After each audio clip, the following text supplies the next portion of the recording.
Hello YouTube! I wanted to talk to you guys today about making time for reading, particularly when you're in college, because I know a lot of you guys are either in college or just about to start college, and that can be a really difficult time to figure out how and when to read for pleasure. In fact, when I was in college, that was sort of my lowest point of reading. That was when I actually tried to do the 50 book challenge back in 5 Awesome Girls time, and I ended like 20 books short because there just wasn't time. It's just sort of a fact of life that in college you're going to be assigned a lot of required reading, and after you read all of that required reading, you probably don't want to open a book and read more. And it can make it really difficult to start back up again once you're out of college. So I wanted to give you guys a couple of tips, a little bit of advice. So one of the things that has always been really important to me is having sanctioned spots for reading, like a favorite chair or, you know, a favorite tree to read under at the park. There's something to be said about the routine of it, working it into your daily schedule, but also making that place a symbol for reading so that when you see that spot, it reminds you of reading. It reminds you of the book that is sitting on your shelf that you haven't finished. It reminds you of these worlds that you enjoy so that you have these external things reminding you of your love for reading. I found that finding short stories to read was really helpful because you can read an entire story from start to finish in a much shorter amount of time and not feel like it's imposing on your school time in such a big way, but still fulfilling that need to go into a different world that isn't assigned by a teacher. Also, something that keeps me excited about reading is having people to talk about books with. You know, in college you have your study groups and all of that, but it's also a really good idea to maybe create a reading circle. And I know that that feels like you're going to be adding a lot more time that you don't have to your schedule, but if you can find a group of people who like reading, especially on campus with you, and just get together once a month and pick one book and make it a night where you all go get pizza together, or you make it a picnic, and so it's like you get together for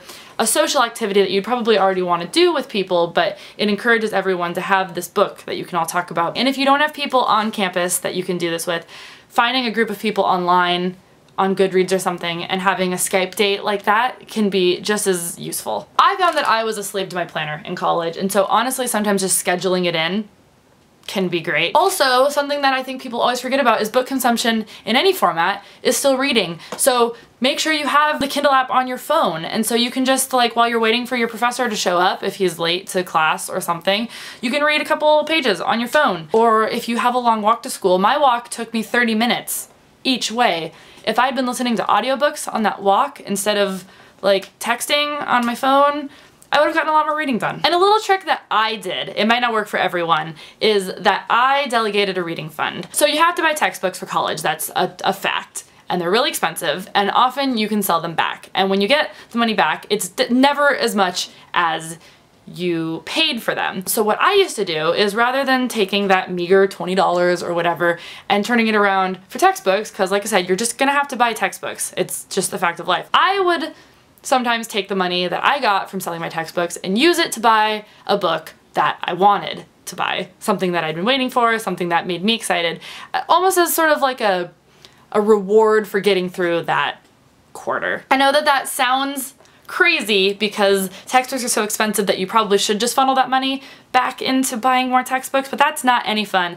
And there's a lot of really great sites out there, like slugbooks.com, for instance, is one that I wish that I had known about when I was in college. It's a textbook comparison site. It's sort of like one of those flight comparison sites when you're going on a trip, but it's for textbooks. So you put in the name of your textbook and it will bring up all the different places that sell it, and so you can make sure you're getting the cheapest one. And so if you make sure that you're buying your textbooks for as cheap as possible, you don't have to feel as guilty about sometimes using the money that you get back from them to buy books that you want to read, because overall it'll just make you a happier, more fulfilled person that you're balancing your schoolwork with a book that you'd like to read every once in a while. Thank you, Slug Books, for sponsoring this video. You guys should definitely check out their site if you are buying textbooks for this upcoming school year. They're really great, and they definitely help you save money because textbooks are crazy expensive. I can't even believe how much of my money I had to spend on textbooks when I was in college. Thank you guys for watching. I will see you next time. Bye, guys.